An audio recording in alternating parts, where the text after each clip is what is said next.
Hello, everyone, and welcome to another episode of the Eternal X Wolfpack Paranormal, and I am your host, Sean Ellis. Tonight, we have a great guest. I actually got to meet him up at Broadhead Manor, and we got to talking about a few things, and it was a very interesting conversation, and we're going to have him on the show here tonight, Mr. Ed Levin. And in the background, we got Miss Gwen Johns running some comments for us as well. So let's bring on Ed from Spire Paranormal. Hey, Sean. How you doing, Ed?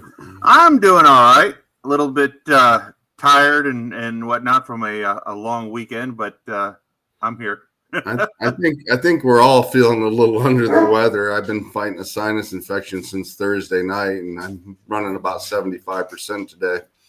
Yeah. But yeah, doesn't seem like it was that long ago. We actually were talking at Broadhead Manor. It seems like time flies. Oh yeah.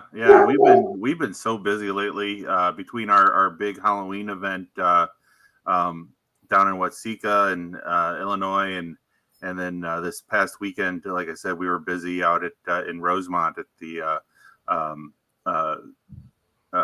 big horror con there, the Days of the Dead. I forgot about that. That was in Rosemont, Illinois, wasn't it? Yes, it was. And we opened up the show with our panel discussion on haunted house calls. Oh wow! I wish I'd have remembered that. I might have made a trip up, but since I wasn't feeling that hot, yeah. But yeah, Rosemont ain't that far from me. I could have come up there this weekend. Oh yeah, wow. There she's. But yeah, so can you tell us a little bit about yourself, Ed? Yeah. So I've been working in the paranormal for just a little over, probably about 12 years now. I've always been around the paranormal. I grew up in Mishawaka, Indiana, in an old house, old farmhouse. And I remember waking up in the morning and hearing voices and seeing shadows and stuff around the house. And then about 20 years from that, my wife and I got our first house as a married couple, and we lived in a 125-year-old vacation bungalow in Hanover Park, or what was a vacation bungalow. And it turned out we had a couple of ghosts rooming with us there. And shortly after that, my wife and I got involved with another team, 3 a.m. Extreme Paranormal. Of course, we had little ones, so only one of us would be able to go out and investigate at a time. So she actually started investigating with them. And then about just a little under 3 years ago, I decided to branch out and start my own team, Spire Paranormal, or actually the Society for Paranormal Investigation, Research, and Evidence. Really kind of wanting to build the team to be sort of a society type thing, kind of like TAPS, where we've got our main team, but then we've also got access to external investigators, like independents or people who have small teams that when they want to go out and investigate places, but they don't have enough people to fill a location, they can contact us and be like, hey, I want to do this. Can you come out with us and help us out and that type of stuff. So, cool. And we've been very busy the last couple of years. We've investigated Broadhead a bunch. Of course, that's our paranormal home. But we've been all over the place. We've been in Berlin, Wisconsin. We've been out in all the way down in Watsika, Illinois, DeKalb, Illinois. Out in Fremont, Illinois, or Freeport, Illinois. In a bunch of other places in Wisconsin as well. So we've been branching out, trying new places. Of course, we've been doing our paranormal house calls when we get invited out to folks' homes because they've got weird stuff going on because they don't know if they're haunted or what. So we go out and help those folks out and just keeping busy, doing the good fight. So where exactly are you located at? I'm in Lake County, Illinois. I'm in a town called Round Lake Beach. It's about 15 minutes from Six Flags. Okay. And then we've got members that are in Fox Lake. We've got members that are in Kenosha. We've got members that are in Lake Villa. We've got members that our medium Chrissy Cloak actually lives up near Janesville. Gotcha. Yeah, because I'm actually in Galesburg, Illinois, so that's where I'm at. So I'm about 3 hours from you. Well, yeah, about 2 hours, 2.5 hours from you guys. Yeah, and we're about an hour 40 from where I'm about an hour 40 from Broadhead. Yeah, I'm about 2 hours and 15 minutes from Broadhead, depending on how the GPS takes me. That's the strangest place. Every time I go to Broadhead and I put GPS on, I never ever go the same way twice. And I'm not the only one that says this. Haunted Happy Hours told me the same thing, and I'm like, I don't get it. Yeah, I don't use the GPS anymore because the GPS always takes me a different route, and I'm just like, you know what? Hey, Jenny, I'm just like, you know what? I know how to get there, so we'll just go ahead and go the way I know, and you know. But actually, the interesting thing is the first time that I was at Broadhead, it was when I was still with 3 a.m. Extreme, and we actually got routed around because there was a bridge out. Mm-hmm. Yeah, and you had that happen to Yep. So that was a kind of an interesting trip in itself, because we're driving along, all of a sudden we're like seeing all these signs because the GPS was taking us towards the bridge that was out. Right. And all of a sudden we start seeing all these signs saying bridge is out, and we're like, okay. Yeah. And then you start backtracking, going through the country and around this way and then around that way. And it's like a twisted mess. And then you'd end up in a town. It's like, wait a minute, we're not even close. What the heck's going on here? Yeah. It's like, it's really strange. But like I said, every time I go to Broadhead, it's never, ever the same way twice. Right. And I've joked with Bill about that before, and got to talking to Haunted Happy Hour about it last week. And when they were on the show, and they said the same thing. Every time they go, it's something different every time. So yeah, it's like, you know, I almost wonder if the ghosts aren't messing with me before I even get there. Oh yeah, most definitely. Most definitely. I mean, my first experience at Broadhead, as soon as I got to Broadhead and opened up my car door and stepped my foot on the ground, I could definitely tell there was an elemental there because all the energy that was there right off the bat. So, and it's like, okay, wait a second, I got to make an adjustment here because I normally don't deal a lot with them, but I know what they are and I've seen them a few times. Yeah. And, but yeah. So one thing we do have in common is Broadhead. You said you've investigated there a lot. What's your point of view on Broadhead? Because I really like that place and the stuff that goes on there.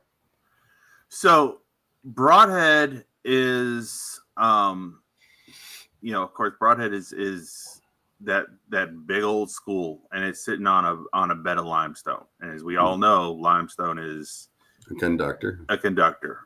There's some natural ley lines. Of course, you've got the iron tracks of the railroad running right alongside it. There's you know, the source of water nearby. There's all these things that are coming together to make this perfect paranormal storm. Plus, you know, the cemetery is only 3-4 blocks away, right? Thing. And you've got the limestone from the original school underneath Broadhead Manor. And I believe that there's a portal underneath it. And I believe that because it's got the portal, because it's, you know, kind of the center of town, and, you know, and a lot of people went through there, and that was kind of their happy place and whatnot. It's just this perfect storm of things that attract, you know, the spirits to come in there. And we've actually been investigating Broadhead. We did a public investigation there a few years ago, and we had a young lady with us whose stepfather had passed away. Her stepfather came through during our investigation that night. And that happens all the time there. Bill's told me that his father comes through every once in a while. And I believe because it's got the portal in the basement and whatnot, it kind of gives spirits the ability to drop in and say hello to their loved ones when they're there. Oh, I'd say most definitely. I remember the very first time when like I said, when I got there, just feeling the energy when I stepped out of the car. But when me and my teammate was there, was the first night that Eternal Paranormal had their open house there that night, and I went up there for that. And Bill was showing us around, and we were following the group because he was showing us where not to go and where to go right when they got it going there. And we were down there by the boiler room area. Mm. And I could have swore I seen Bill walk up the steps and go to the right. And the dog followed him. And the dog followed him. So I was like, why is everybody just standing here? You know? So I walked up the steps. I took a right. The dog's sitting there at my feet, and all those doors are locked right there. You can't get in them. Yeah, it's the mimic. Yeah, he said it was the janitor. He thought maybe it was the janitor I seen. Oh, maybe. It might have been. Yeah, but he said he was downstairs in the boiler room waiting for everybody else to come down there. And I could have swore it was him going up the stairs and going to the right. And I followed him right up there. Yeah, our team loves to do research. My medium is actually our head historian, which kind of sucks because she doesn't want to know anything about a property before we get there. Mm-hmm. So she doesn't actually start doing the historic research until after she's already been there.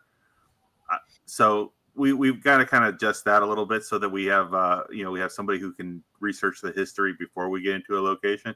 But we actually did a lot of research after. Hey Nick, we actually did a lot of research on Broadhead, and we're actually the team that figured out who the janitor was. John, his name's John Neuschwinder.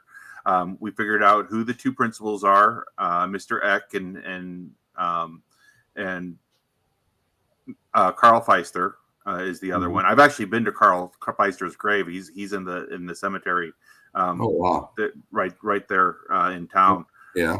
So I've actually been to his grave and his wife's. And we also figured out who the one secretary is there. She goes by Sally, but her name is actually something a little bit different. It sounds like it's Sally, but it's spelled differently. Mm-hmm. Somebody else figured out who Mr. Scott was because they were a student that had been there. They actually went to school there, and Mr. Scott came through and said, "Hey, I'm Mr. Scott." Mm-hmm. I'm also the one who named the two elementals Groot and Smolder because for whatever reason I'm not a medium, I'm not psychic, I'm not whatever, but for whatever reason, whenever I'm around those type of folks, somehow I kind of, especially when I'm using the dowsing rods, I kind of glitch into what they're seeing, and I kind of get images in my head. Mm-hmm. And I got the image of Groot as this big, tree troll looking guy, and of course Smolder is all, fire and ember and glowing red eyes type thing. So yeah, I'm actually the one that named the two elementals. That's kind of interesting that you said that, because I remember when I was up there, like I said, the first time I got out, I could feel that there was an elemental there to begin with. And then we got up there, and I think it was the third floor. Mm. And you look up in the rafter, and there's like a handprint or something up in the ceiling. Yeah. And then you're talking about it being a fire element. So yeah, I can definitely understand that. Well, the handprints in you're talking about in the old kindergarten room and math. It was originally the kindergarten room, I guess, when it was K through 12, and then it became the math room up there with the exposed rafters. Yeah. And what you're seeing up there are actually like child handprints. That's actually the end of the building that Groot hangs out at. Smolder hangs out at the other end of the building where the library is. Mm-hmm. And like I said, we're there all the time, and my team's actually had the opportunity to investigate some of the rooms that a lot of people don't get into. We've been in the library, we've been in the crawl space underneath the building, and stuff like that. And And we actually are the first team to ever investigate the building without Bill being there, because Bill was out of town dealing with his his mom when she was sick before she passed away. And since I've gone up there and given the tour for him a bunch of times, and I've actually watched the building for him when he was out of town, he actually let me bring the team in there and investigate without him being there. And that was a different thing too, was investigating the building without him being up there. The energy was a little bit different. I mean, we still got interaction with the ghosts once we explained to him why we were there, and it was okay with Bill. And of course, the kids all know me, and they ask for me. You know, I'll be down in the gym, and there'll be groups up on the third floor or in the second floor or whatever, and they'll be like, "Get Ed, where's Ed? Find Ed." Type thing. So, you know, I've got a great relationship with that building. Yeah, I mean, I like going up there. Me and one of my teammates that were there, we actually got some EVPs with the kids' names and matched them with Bill, and he said we were right on with them. Yeah, and we caught him down there in the janitor's closet.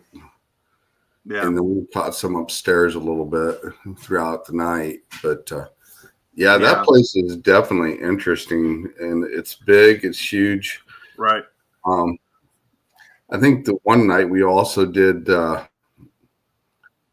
big get together up in one of the rooms, and it got some of this.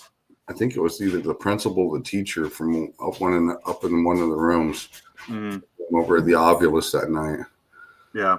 But that place is interesting. And I know me and Bill did an actual experiment one time where he made me a PVC door. I don't know if you remember seeing that the night we were up there. No. It's made out of PVC, and we put the fog machine to it. And he was spurting little bits of fog into the PVC, and it would mist into the doorway. So it would kind of fill that area, because we were curious to see if we could actually see shadows coming through the fog. Okay. So he had it all drilled out, and we stuck it in a girls' locker room over there, and we were experimenting with it one night. And we actually seen some images come out through that. Yeah. So. Yeah, he's actually shown me videos that was captured by a husband and wife team. And I guess the wife was a teacher. And there was it was like one of those summer days where it was like right after a lot of rainstorms. So there was kind of a fog hanging in the air in the third floor. Because as you know, there's no HVAC in the building.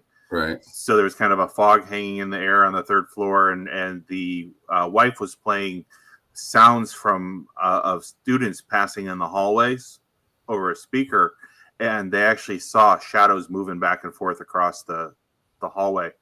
Right. And they were able to capture that on camera. Hello, Raven. Hey, Raven. Thanks for stopping in. So, but yeah, I love that place. Like I said, it's our paranormal home. I've got a bunch of stuff that I want to do there this year. I've got to talk to Bill about. I'll be talking to him about it in the next couple of weeks when I see him. And of course, there's a bunch of other places where we've been talking about getting into and going back to this coming year. Yeah, I definitely like it up there. Bill's a great guy. I mean, he does a hell of a show, or when they do shows up there and everything. So, I mean, he goes all out for us, got all of us, and I appreciate everything he does for everybody up there as well. Yeah. Plus, it's always cool to go up there and see what Ron's been working on with all the mannequins and the horror props and stuff. I heard he's got a hell of a Jason one up there now. Yeah. I'm definitely going to have to check that out for sure.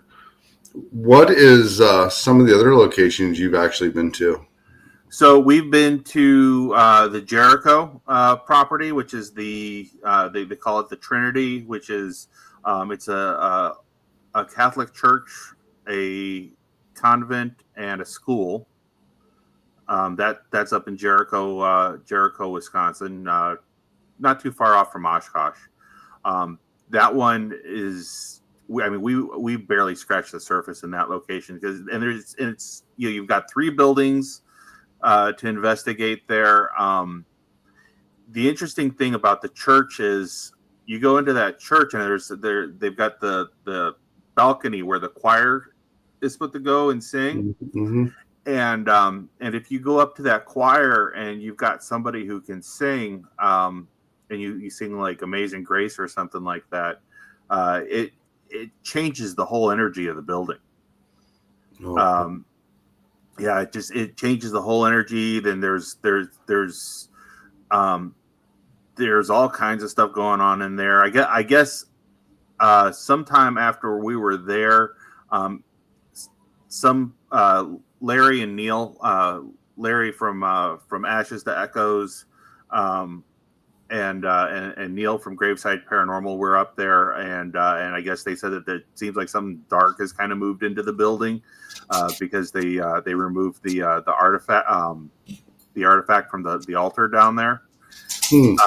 But and then of course you go up to the convent, and you've got the nun spirits coming through talking to you.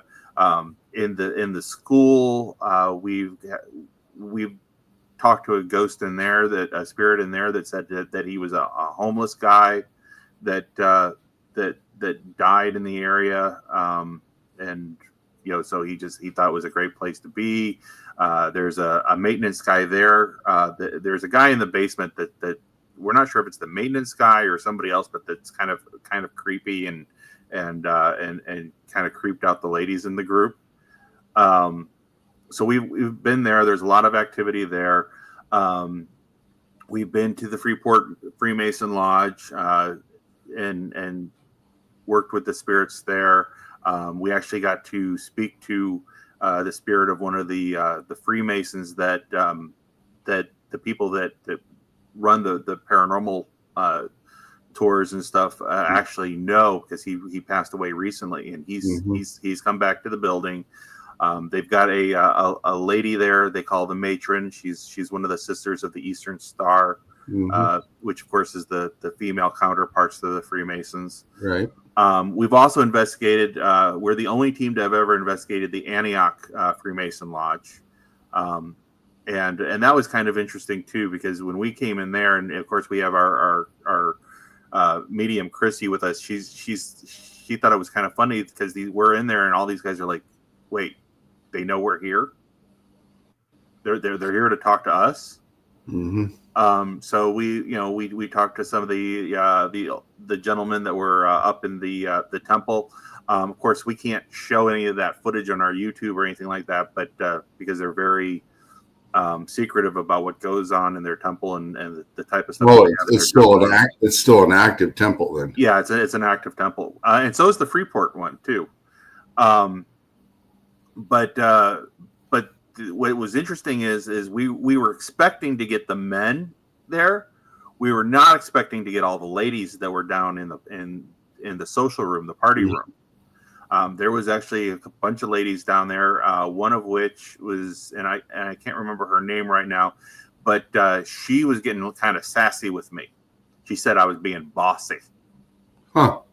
And she basically because we had Chrissy there and we had Charlene there, and she's like, she goes, "Why don't you go up?" Basically, she said it came through on the spirit box too. We were using what I call my Elliot box, which was built by Elliot from Always Chasing Ghosts Paranormal, ACG Paranormal, and it's an old 1940s radio that I had converted into a spirit box. And she was coming through on that, and she's like, "Why don't you go upstairs and talk to the men and let us girls talk?" So that was a lot of fun. That location was a lot of fun. Let me ask you something. Between a regular residential or a location in a Mason building, because I've actually got to go to the one in Keysburg, the Mason Lodge in Keysburg. What do you think of the energy in it? Compared to a residential or just a regular location? Well, anytime you go into a location where people congregate,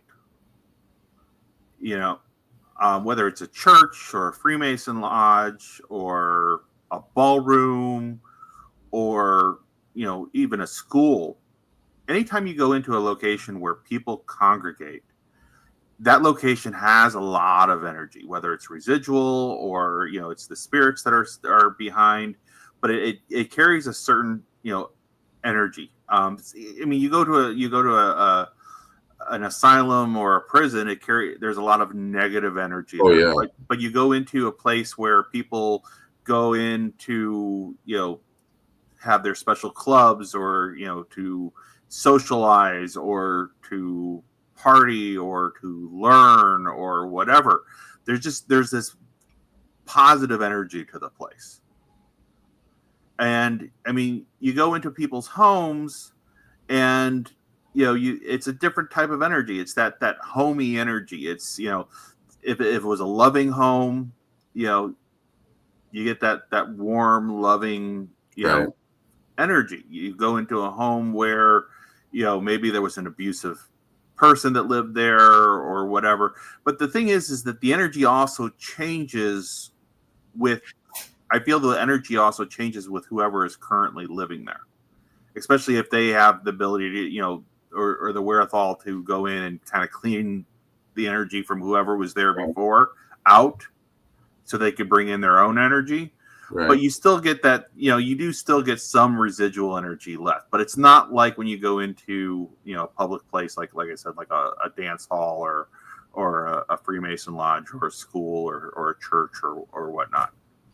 Yeah, I just noticed, to me, I noticed the difference. I mean, I've been into churches and I've been into some older jails, but not big jails, but I understand what you're talking about with the different feeling in there as well. Because I mean, I'm kind of an empath when it comes to that, because I'll feel things when I come in the door. Yeah. But yeah, I mean, that energy is just totally a different type of energy altogether when in the lodges and stuff like that. Because I mean, I just thought it was real interesting if you've ever noticed the difference yourself compared to like a church or just a residence, because it's a different atmosphere. It is. And I mean, you like the Freemason Lodge, the Freemasons are in there. They're in there to, they do what they call, they do work, basically. They study, they go through all their different degrees of Freemasonage. Hey, Greg. And it was interesting because when we were in the Antioch Freemason Lodge and we asked the question, why are you still here? Why are you still hanging around? And they said, to do work. So, they're there for a purpose. They're there because they're continuing on their Freemason work. They're there to continue on the purpose of why they're Freemasons. Which I thought was really interesting. Yeah, it's definitely interesting. The first time I was ever there at the one in Keysburg, we got a little bit of activity, but the second time we were there, we got a lot more activity than we did the first time. And like I said, it just depends, I think, on who you take and who's there with you too. Yeah. I think that determines that. And we had a lot of, young ladies with us that night. And we also had a mixture of guys with us as well that were all different. And we had some mediums and everything else with us. But that whole atmosphere just totally changed because we got all sorts of activity compared to the first time we were ever there in the Keysburg one. Yeah. And we've investigated the Egyptian Theater in DeKalb, and the Freeport Freemason Lodge actually has a really large auditorium theater in it. Mm-hmm. And that room compared to like the Freemason temple rooms, completely different energy in the same building. I mean, you've got, because they've had, really big name acts, work that stage. Mm-hmm. And of course you've got all that positive energy going on in there. The Egyptian Theater, they've had a lot of big acts, going on in there. So you've got all that energy in that place. And there's actually a vaudeville performer that's still hanging out in there. Her name is Ida. If you've ever investigated the the Egyptian theater, they talk about the woman in green. My medium, Chrissy, actually says she's not in green. She's actually in a gold dress. And she starts describing this woman and saying, she goes, she's right up there, and she's like watching us, and she's like, I'm the one who runs this place, so you best behave. And she starts describing what this woman looks like to us. And while we were on the tour, there was a glass case that had some pictures of some of the vaudeville performers that were there, and there was a woman that was in that picture case, and I was like, hold on, come over here. So because she didn't go on the tour with us because she wants to go hit everything cold, Right. And I brought her over to the case, and I pointed at this woman in the case. I go, is that who you're saying that you're seeing? And she goes, that's her. So it's interesting. Like I said, the amount of energy that's in a place like that, where you've got all this positive stuff going on and people enjoying themselves. One of my bucket list places that I'd love to investigate is the Woodstock Opera House, because again, another big theater, a lot of positive things going on in there, and that we know is really haunted. I was a theater kid in high school, so I love going in and investigating theaters and kind of feeling that reason. Plus, the other thing is a lot of times we can get ghost spirits to react to us when we get on the stage, and we can get on a stage and have somebody sing. Or when we were at the Egyptian theater, I actually was read the monologue from Hamlet. And the last poor Yorick, I knew him well, right? And we actually got a EVP of clapping. That's cool. Yeah. But in the auditorium at the Freeport Freemason Lodge, we had a bunch of REM pods out, and I went and sang a couple of Sinatra tunes on the stage, and the REM pods were going off, and they were coming through saying, "Do more." So that's cool. Yeah, I always tell everybody I can't sing, but I fake it really well. Greg Toss has a question here for you. How was the Day of the Dead event? The Dead event was awesome. The double Dead event that we did out in Waseca, we partnered up with Graveside Paranormal, Neil Gibbons' company. He actually organized it, invited us out to facilitate that for him, and it was awesome. We were doing two locations. We were doing the Roth House, or the Waseca Wonder House, as they call it, and we were doing the old courthouse museum, which is the Iroquois courthouse. And we started off at the Roth House, did a quick tour of the Roth House, and then we divided into two teams. I was leading one team. Mike Alsip from my team was leading the other team. He took his group over to the courthouse, and they started investigating. And of course, I was investigating at the Roth House. But what was interesting about the group that I had at the Roth House is it actually consisted of members of the family of Loreni Venom, which was I don't know how familiar you are with the story of the Roth House, but I'm not. So the story of the Roth House is there was a family in Waseca named the Roths. Asa Roth was the father. I can't remember the name of the mom real quick, but they had a daughter named Mary. Mary Roth started exhibiting.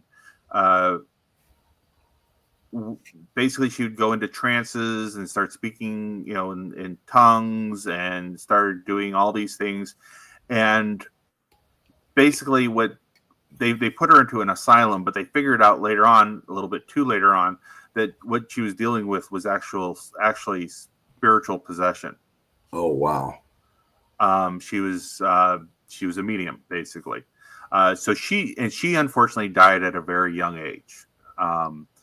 So Asia Roth was a spiritualist. So he built this Roth mansion to be able to communicate with the dead. And when you get to this building, you can see that the way the building is, it's got these floor to ceiling windows, and it's opened up, and you can see how the building would be built to be able to communicate with the dead. There's even an altar area built into the brickwork on the back of the house. I call it a witch's circle, but there's like a grove of trees right next to the house where you could, where Neil Gibbons and Diet and Larry Eisler III had filmed the seance documentary there. They had 150 people come in and do a seance at this location. Oh, wow. So anyways, the Mary Roth died, and then about a year after she passed away and Asia Roth had built this house, this other family across town, their young daughter, I think she was 14, 15, 16, somewhere in there, Laurency Venom, started exhibiting the same type of behavior that Mary Roth did. And so they got in contact with the Roth family because they were concerned and they didn't want, basically Asia Roth said, bring her over to our house. We'll talk to her. Well, what ended up happening was Mary Roth possessed Laurency Venom. Oh, wow. And they basically they asked her all kinds of questions and are you, to make sure that she was legit, and they was just asking her stuff that only Mary Roth would know about the family, and so she ended up possessing Laurency Venom, and Laurency Venom's, I guess, soul went up to heaven to be fixed or tended to or whatever, and she said that once things once her soul is intact, she'll come back down and take over her body again and whatever. So she lived, I think it was 8 months as Mary Roth in the Roth home. So anyways, the 5 guests that we had in the group that I was doing the paranormal investigations with to start off with at the Roth house were actually her great granddaughters. They came in from New Orleans to do this event with us, and we investigated with them. That would be cool. Yeah. So we were, of course, getting all kinds of activity going on. Did you get any reactions because the granddaughters were there that pertained to them and what they knew about her? Yeah. We were getting some stuff coming through. And we were also getting other, contacts coming through. There's a boy in the upstairs servants' room. We believe was might have been the son of one of their servants that they might have had there at one time. We get Asia Roth coming through all the time. And then there's some other entities down in the basement. There's a female entity that hangs out down there. So I mean, we get all kinds of stuff there, but we were definitely getting a lot of stuff that pertained to the ladies that were with us. And then over at the courthouse, the Watseka courthouse, one of the prominent spirits there is this gentleman. Well, I can't really call him a gentleman. This guy, his name is Martin Marin. And he was an Irish immigrant that lived in the area, and he was a gruff man, and he ended up beating his son to death with a snake whip. Wow! And he tried to hide it. He actually went into town after he killed his son and buried his son. He went into town, got the sheriff, and said, "My son ran away. I need help finding my son," type thing. And then, lo and behold, his daughter went and turned him in. And this was in I want to say this was the early 1900s when this happened, like I want to say 1907 or something like that. So the sheriff came and got him and arrested him and brought him and put him in the jail. And then when the word got out to all the townspeople, they were of course really upset to find out that they had this guy in their midst that had the audacity not only to kill his son but also cover it up. So they went and pulled him out and brought him out to a nice big field with a tree in the middle of it and threw a big old party and a barbecue and whatever, and then they hung him lynch mob style. And in the basement in the jail cell, right on the wall next to his jail cell is a glass case with the noose. Wow. It's sad. It's sad when parents do stuff like that to kids. That just makes me cringe. I mean, yeah. As far as I'm concerned, people like that, they need to turn the air off. Yeah. But so we got him in there. There's a couple of other criminal types that are down in the jail cell that came through. There is a jailer spirit down there as well. There's one of the rooms down in the basement is a medical room where they've got all these artifacts from various local doctors and vets and dentists, and we get a nurse and we get a doctor down in there, and we also actually get some Native American spirits down in there. Up on the second floor, there's the courtroom still intact. We were able to get in contact with one of the judges up in there. And then there's right next to the courtroom, which we think was probably the original jury room, where the jury would go back to deliberate. Right. That is a room that's filled with war artifacts from all wars from the Civil War on up to most recent times, and we got a lot of activity in that room as well. We were communicating with some spirits of soldiers. And then the other thing that came through as well was because we spent the night there. Not that night when we were doing the dead tour, but we actually investigated the courthouse on August 2nd of this year. We spent the night in the courtroom and we left our static cameras running the whole night. And it's on our Facebook page, and I think we might have put it on the YouTube page now. But we actually caught an EVP while we were sleeping, and it's very clear, Class A EVP of a man's voice saying, "Hello." That's cool. Yeah. So, but yeah, the dead tour was awesome.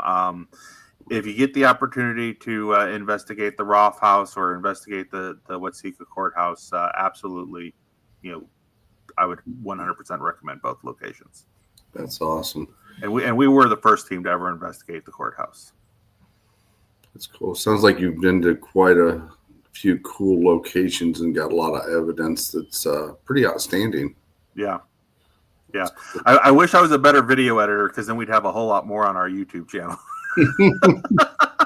I know when I go live when we do events or I do live investigations, what you see is what you get. I don't go back and re-edit it, and I always tell people, if you see something that I don't, holler it out so I can go back and look at it later, or check it out to find out what it is to debunk it. But yeah, and one of the cool things actually on the night of the double dead tour, when everybody else had gone home and half of our team had already climbed into their bunks and beds in the courtroom, myself, Mike Alsip, and actually Bobby Resnick Calkins, went back down to the jail cell, and the two of them did a double Estes session.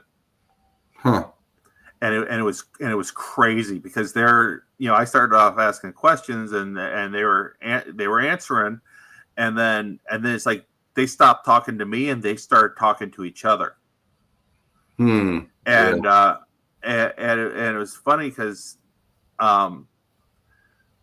Bobby goes, he goes, I hear a female voice, but it's really faint. And Mike goes, she's a bitch. Ah. You gotta love it when they cuss at you. and then Bobby said something else about the female. He goes, she's a bitch. But oh my god, it was hilarious. And then when and of course we get done with the Double Estes tour session, and we're going back through and listening to the audio from it. And while we're listening to the audio, all of a sudden we heard this like huge crash. It sounded like somebody hit one of our cars outside in the parking lot. And we were like, what in the hell is that? So the three of us go running outside in the parking lot to try to figure out what, thinking somebody hit one of our cars. Mm-hmm. There's nothing going on out there. There's no damage. There's no, whatever. So then we come back in and we're like, well, maybe it was something in the building. So we're sitting there slamming doors and rocking things back and forth and trying to see if we can recreate the noise somehow. Mm-hmm. And we weren't able to figure it out. But yeah, that was a lot of fun. That was a lot of craziness that happened after the Double Dead tour was over. That's cool. That's definitely cool. I remember you saying at the beginning of the show, you and your wife moved into a location. What experience did you guys have in the location that you moved into? So what happened in the home that we moved into is we had two spirits. One was a man who was mostly out in the garage. We had a detached garage, and so he was mostly out in the garage in the backyard. And he made me nuts because he would hide my tools or, move stuff around in the garage. Mm-hmm. Like I had a 63 Pontiac in the garage, and I was looking for a set of metric tools because I had to fix something on my wife's car. Right. I found this set of metric sockets in the glove box of the 63 Pontiac. Oh, wow. Why would I ever use metric sockets in a old Pontiac? Exactly. Old, type thing. Car people know what I'm talking about. Yeah. And then we had a female ghost on the inside. We called her the nanny ghost. Now, what's interesting is we had opened up the ceiling on our mudroom. The mudroom had a one of those beadboard pine ceilings, and we opened up the mm-hmm. ceiling in there, and we found this shoebox that was filled with all these different artifacts. There was a remnants of a doll. There was an old phone book. There was a map. There was a ton of old cigarette butts with lipstick on them. There was and there was baseball cards that came from, like, you remember the ice cream cups that had, you'd pull the lid off and, mm-hmm. and have the wooden spoon. Yeah. Well, apparently at one time they must have had a partnership with Topps, because there was all these Topps baseball cards that were in there that were the tops of these ice cream cups. So right after we found that box, it seemed like the energy or the activity in the upstairs kind of started getting a little bit more intense.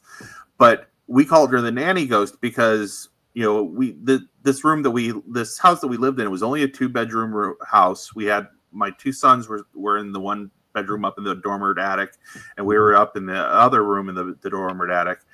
And like, if my son was climbing out of his crib at night, she'd start setting off the toys in his room, anything that made noise. Mm-hmm. She'd start setting off the toys. Or if my other son's leg was between the bars, she'd set off the toys, and we'd come up and check on him. Now, the interesting thing too is my wife and I were going out of town on a vacation, and my parents were watching the kids, and somebody else was watching the kids, because my parents actually went on vacation with us. And we had a friend of ours named Laura watching our house, and down in the living room we had this Fisher Price grill, and it would light up and say all these phrases like, put another hot dog on the grill and get the ketchup, and my turn. Yeah.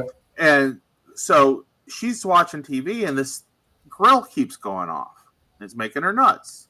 So she goes and she finds the grill, or she grabs the grill, and she's like trying to turn off, hits the switch to turn it off, and thing keeps going off on her. And so she's like, all right, I'm just going to pull the batteries out of this. So she goes and, it's got one of those battery cases that requires a screwdriver. So she goes and finds a screwdriver, comes back, opens up the battery case, only to find out there weren't any batteries in it. Oh, wow. So she ended up bringing that out to the garage. I'm glad that she did that, and and didn't say fuck this, and I'm getting out of here and whatever. So that's what we had going on in there. The weird thing is, now, like I said, we had the female ghost was in the house, the male ghost was outside of the house. All of a sudden, one night, my wife and I believe we were washing dishes, and all of a sudden, all the toys start going off in the kids' rooms, and we hear through the baby monitor, "Help!" So I go running up the stairs. I'm first going up the stairs. I hit that doorway, and I got pushed back 2 feet into the other bedroom. Oh, wow. And as that happened, my son let out a blood-curdling scream. And he had an injury. I'm not going to really say what it was, but because he's kind of sensitive about it. But he had an injury, and so for what it was is the male ghost from outside came into the house and went up to the boy's room. And she tried to alert. So I don't know if he was up there to, because he was pissed off at the female ghost, if they knew each other or what, or why he went up there or whatnot. But my wife said, okay, we're done with the ghosts in this house. And, as much as we like the nanny ghost and what she does, she's like, it's time for them to all go. So she had a witch come in and ward the house. And so the house we live in now, of course, my wife is like, she's like, it's great that we do all this paranormal stuff and we go out and do investigating. And she's since retired from doing the investigations. But she, again, had somebody ward the house here. So my house is like spiritual Fort Knox. Nothing gets in or out of the house. That's cool. Have you ever been to a location that when you got there and after a little bit you decided you can't be there anymore, you just got to go? Yes, but not because of the spirits. Okay. I'm very highly EMF sensitive, and the home that I'm speaking of actually belongs to one of our teammates, Alex Clark. He called me out to his house. This was before I formed Spire, and he became one of our teammates. He called me out to his house because his daughters were dealing with a spirit who kept saying that he was a demon, but his name was Jeff. That's not a very demonic name, right? But they also had a friend of theirs was renting their basement out. Hello, Brandon. Hi, Brandon. A friend of theirs was renting out their basement, and they said that the guy was so nice and they got along with him great, because before he moved in, but after he moved in, he was always like agitated and was just, his whole demeanor changed. He was agitated, he was paranoid, he was whatever. So I walk into the house and right away I'm like, ooh, something does not feel right here. So we kind of do the walk around the house and then he takes me down into the basement, and as soon as we get down in the basement, I'm like, oh, I start getting this, like, I'll get this like pain in the back of my neck, like somebody's like taking their thumbs and digging it in the back of my neck.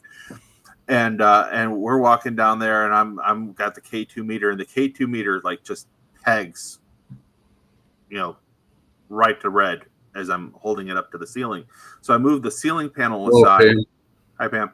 I moved the ceiling panel aside, and they've got exposed Romex running down the center line of the house. So there was a very big EMF field running down there in the middle of this house. So pretty much made a squirrel cage in there. Yeah, fear cage type thing. So I believe that's what was causing I believe that's what was causing the guy that was renting out the basement to have his change of demeanor and change of attitude was that I believe he was probably EMF sensitive, because once he moved out of there he was fine again. But I can only be in their house for because they haven't fixed it yet, or they haven't changed out the wiring. So I can only be in their house for probably about an hour at most before it really starts to bother me. Does it affect any of him and his family? Doesn't seem to, no. Huh. That's interesting. But like I said, I've been in locations you're talking about, and it does drive you crazy. Yeah.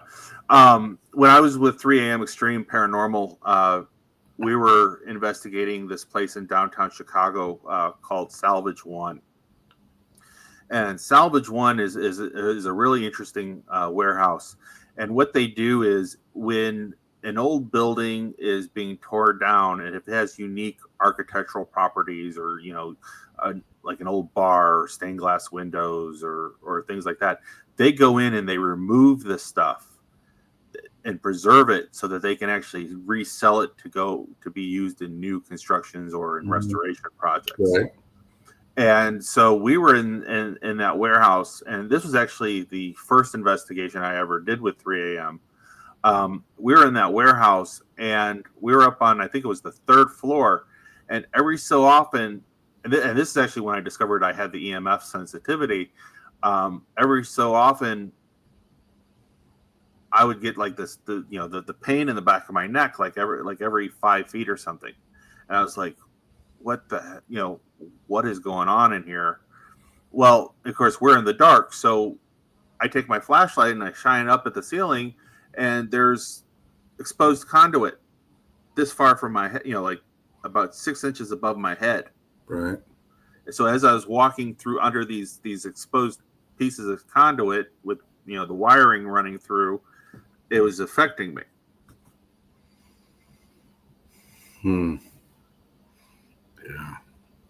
Yeah, I've like I said, I've been in places that's got high EV or electromagnetic pulse in there too, and it's crazy. Yeah. And it does affect people different. I mean, it doesn't bother me like it does with you, but I've seen it where people had to walk out for a while because it's just. So I definitely understand what you're talking about with that for sure. Yeah. Is there any like rituals you guys do before you go on an investigation or come back from an investigation so nothing follows you back? Yeah, I mean, we of course we walk in and we set up all of our gear and we'll start, and I especially if we have guests with us, I'll be like, all right, so we're gonna go in. We want to be respectful. This isn't a place where we want to fuck around and find out. We're gonna be respectful. We're gonna handle ourselves as professionals and things like that. So I mean, in my team, of course they know all this, so I don't have to repeat it every time we go into a new location. But when we leave, we'll kind of gather around and we'll thank the spirits for their hospitality. We'll thank them for hosting us. We'll remind them that they are not allowed to follow us home, that they're not allowed to attach themselves to ourselves, to our vehicles, to our equipment, to anything that we have in our possession, and that they must stay in their location. And that's what we do. And of course, we all carry our own individual pieces of protection. I know Mike's got some crystals and stuff that he uses, and some of the other people on the team have things that they use.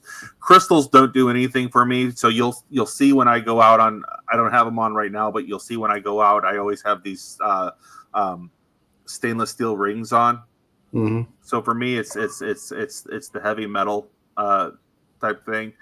Um, I'm I'm kind of a weird individual in the fact that I have the ability to push and pull energy, and wearing the steel rings not only allow me to kind of work as my protection, but they also kind of allow me to focus the energy a little bit better when I need to. Mm-hmm. I completely understand that because I'm the same way. It's Yeah. one of the things when my Reiki master, she taught me, how to deal with energy Mm-hmm. and that push and that pull and that magnetic attraction deal. So Yeah. I definitely know what you're talking about with that for sure. Yeah, and it's interesting because one location that we investigated last year was a private home.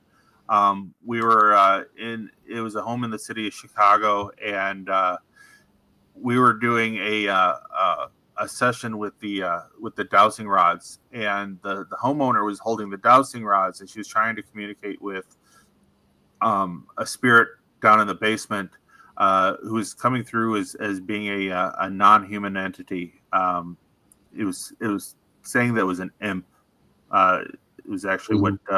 what our medium picked up, and we were trying to communicate with him, and it was like it was struggling to move the dowsing rod. So then I held my hand over the top of the dowsing rods to push energy down into the dowsing rod, and we got electronic feedback through the dowsing rods, in that all of a sudden you heard this pop, an old fuse popping, Mm-hmm.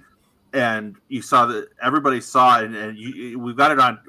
Unfortunately, the tape didn't capture the sound or the jolt coming from the dowsing rods, but everybody the tape caught everybody reacting to it, because the electricity actually jumped from the dowsing rod into my middle finger, and it hurt like hell, but you could also smell the ozone.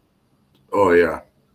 So it was like I'm trying to push energy down into these dowsing rods, and all of a sudden it fed back into my hand, and the REM pods all started going off all at the same time that this happened.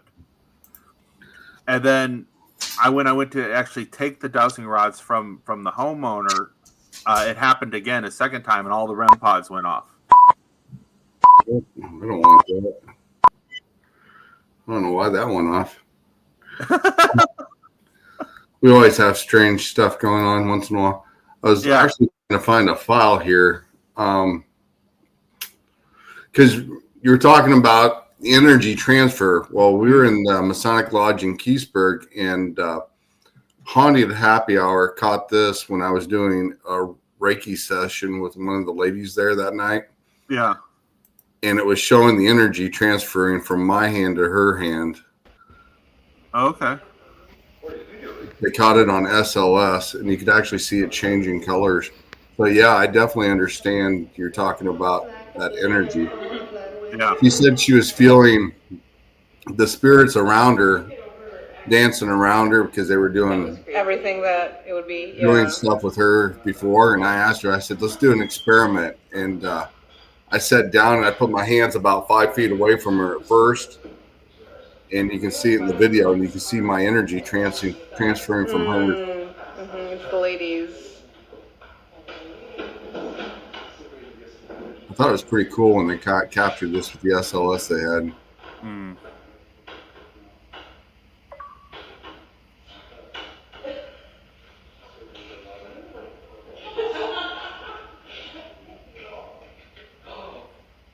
What are they doing? What's this? Is that the chair? No.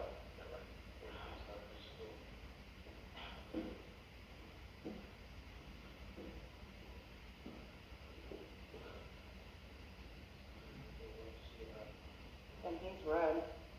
Usually healers, especially if he's doing Reiki, it makes sense that his body is lighting up red. Okay, wow. Really hot right now. It would be interesting to see if that red transfers to her. Like really hot.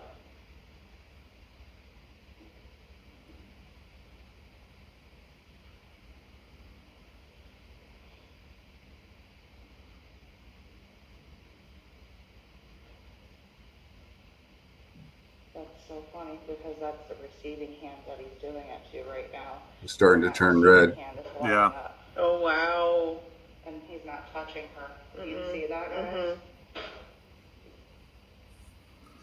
Well, I don't know, Sean. I think we may have to get together and experiment with this whole energy transfer thing between the two of us. Oh, definitely, for sure. I thought it was a really great catch they do. I like people I go up to it's, that I don't know. I do that with once in a while, and it kind of freaks them out because they can feel me writing in the palm of their hand from about 10 feet away. Yeah. So, but I thought it was really cool when they caught that. So that's why I saved that clip. And Yeah. like I said, I definitely understand what you're talking about with the energy and being able to push and pull and manipulate that energy, Mhm. because she showed me how to do that. And it's a cool, I always love doing it because when you're out on an investigation, it definitely helps understanding what that energy is around you because you can feel what it is. Yeah, yeah, and we've done we've done SD sessions and things like that where, like, especially up at Broadhead, where when we're in the old gift shop, which they call the lobby now, and we're sitting at the table in there, and you got a person in there under SDs or whatnot, and we start asking questions, and I'll just start walking in circles around the table, just kind of like pushing out energy, and all of a sudden, not only is the SDs going, but now all of a sudden the REM pod is going, and this is happening, and it's like all of a sudden everything starts lighting up again. Like, Right. I've kind of given the spirits that extra little boost that they needed Well, to I guess the interact with things us. what I encounter the most, sometimes it'll come over there and says it just don't like me. It wants me to leave because of my energy. It wants me to go to another location of the building. At And Broadhead? no, not at Broadhead. We were actually on Oh. an investigation at a place called Big Cats in Knoxville, Illinois. And I was on the old team at the time, and the Reiki master was with us that night. And it came over the Ovilus and said it didn't like either one of us leave. Wow. Because our energy was, it knew what our energy was. And then we left for a while, come back, and we noticed it was trying to take over the lead that was doing Estes at the time because he started acting a little strange. Yeah. And I walked up to him and pulled his earphones off him. I was like, "That we got to stop because it's trying to get in you." Yeah. Yeah, actually, we've added a Reiki master to our team, so I think I might have to try to do some experimenting with her. Jessie Hawthorne has joined Spire Paranormal recently. That's cool. Yeah. So I might have to try to do some of the experimenting with her as well. Yeah. The one I had was Tammy Christensen. She was on our old team, and she's the one that taught me how to do all the Reiki and energy work like that. So, and being able to transfer bad energy to good energy and everything, and to manipulate it, because you can, it definitely helps out a lot when you can. Yeah, I don't know how to do Reiki. I mean, everything that I do with the energy transfer and stuff is just kind of stuff that I picked up and figured out along the way. It's like anything else. If I actually learned probably how to do this stuff properly, I'd probably be dangerous. I experiment all the time with things, and one of the things that I can actually manipulate sometimes is those. It's like a foam cylinder. Mm-hmm. And it's not my static electricity moving it, because it's kind of a thick foam and it's kind of a harder foam. So it's not my static electricity that's moving it. But sometimes I can actually manipulate that and make it roll once in a while. But it's a hit and miss, because you feel like you got that connection to it with that energy, like a magnetic connection. But sometimes it just doesn't do anything. And then sometimes it'll just move a little bit, and that's about it. But it's definitely, because the thing that I've heard, if you can match the frequency with an object, you can move it. Yeah. So. And I've been able to make K2 meters go off and things like that, and I've been able to move the dowsing rods, take my fingers and crisscross them. been able to do that. I mean, one of my teammates did that up at Broadhead when we discovered that one day. Yeah. Because she had a mount. She's like, man, these things are just going crazy. And I said, well, check this out. And it was following my fingers. And she was like, whoa. And I said, well, give them to me, because she can do energy work too. And she got them to move. And I said, okay, so you hold them. Don't tell me what you're thinking. And I won't tell you what I'm thinking. And they kept doing this. Yeah. And I was like, okay, what were you thinking? She said, I wanted them to cross. And I said, I wanted them to stay apart. So that's why they were doing this. Yeah. So she's like, oh, wow. But yeah. Yeah. So dowsing rods are very interesting for sure. Yeah. So I know we're at the top of the hour here, Ed. What's one thing on your bucket list or one place that you'd like to go to? oh my God, there's so many places that I want to go to. One of the big ones I want to do is, and actually I'm hoping to book it this year, is Ashmore Estates, because I always hear everybody talking about Ashmore. Yeah, that's on the bucket list too. Yeah, another one is Billy Creek Village in Indiana.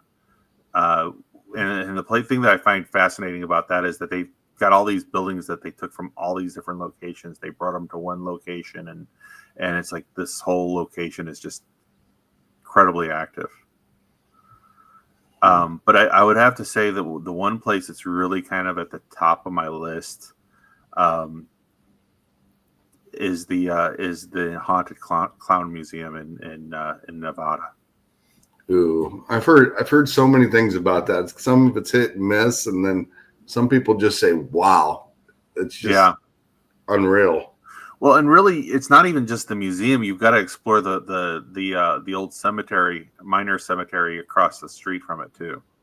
Yeah, but I've actually seen pictures of that location with some people that I know that's been there, and it's got some bizarre stuff in there for clowns. I'll tell you that for sure. Oh yeah, yeah. Well, and it's the interesting thing is that it actually appears in one of the Call of Duty video games. It's one of the maps. Oh, I guess I didn't realize that because I haven't played Call of Duty for a while. But yeah, I want to say it was one of the Black Ops, Black Ops 2 or Black Ops 3, but it was actually one of the maps in Call of Duty. Oh wow, that's kind of interesting. Yeah.